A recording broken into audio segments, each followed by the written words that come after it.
figuring out that you're an entrepreneur and finding a way to actually be that in the world, I think it's a lot like coming out of the closet. To me, it's a lot of the same questions you have to ask. You know, you start off with, well, I'm not really like everyone else here. I'm not part of this mainstream and this status quo.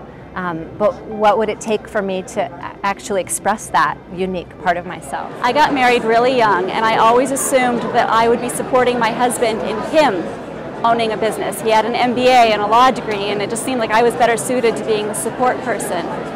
When he left, I had to come up with a new plan, and fast. At one point I just gave up on trying to get a real job, a real normal job, and I told my dad that I was just going to work for myself.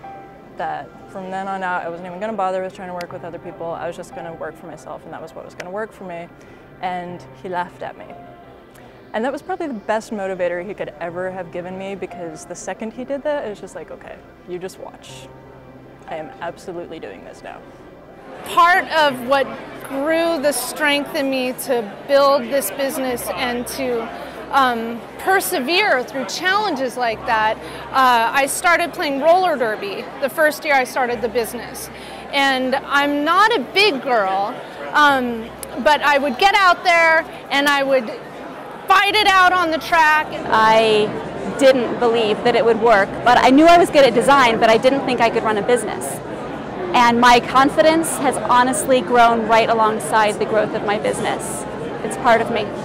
I took lessons from roller derby to my business of getting the crap beat out of me and getting back up and dusting myself off and going back and fighting harder and harder.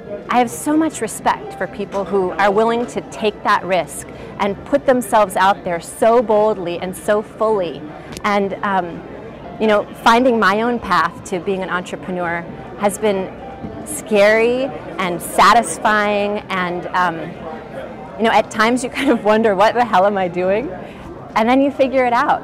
And so, you know, to me, those two things are kind of kin.